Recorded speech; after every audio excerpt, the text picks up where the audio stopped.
is how important do you think the Dalai Lama is to the Tibetans?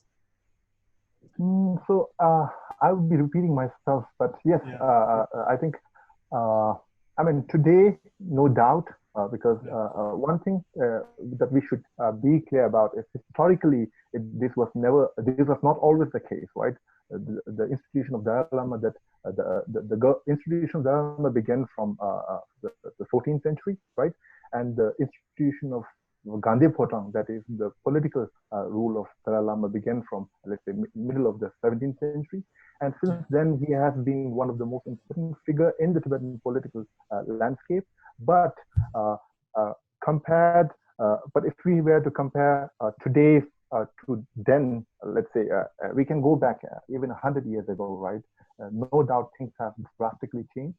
Today, he is, one could easily say, the uniting factor in all the Tibetan landscape, right? Not just in the central Tibet, where the authority of the Gandhi Photang was limited, but outside.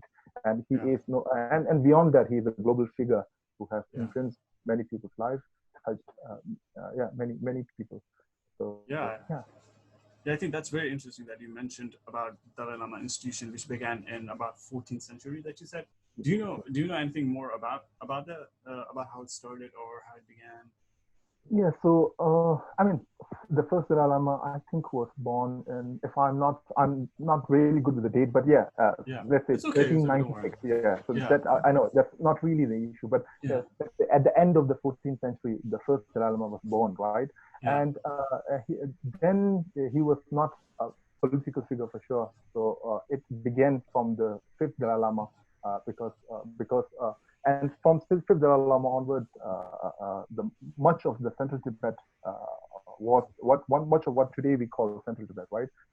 Was under the authority of Gandhi Photang, and of course beyond that there was this religio-political influences in much of the Amdo, or let's say the areas where there were Gelug monasteries, right? Okay. And Amdo had lots of Gelug monasteries earlier.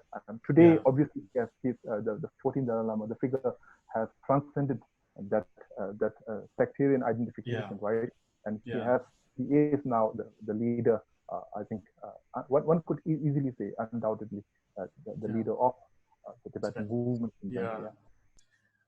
So I want to go more into. I want to say. So you talked about Gandhi Photang.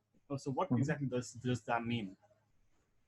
So Gandhi Photang is actually what in when we say Labrang, right? Labrang is the private monastic state of a particular tuku. So each tuku or each lama has their own Labrang, right? And it's so the beginning of the Gandhi Photang was obviously preceded. It predated the fifth Dalai Lama, but since fifth Dalai Lama, that is from 1642, since he took over the position, he took over the political control of Tibet, the Chief Labrang has become a ruling entity over central Tibet, right?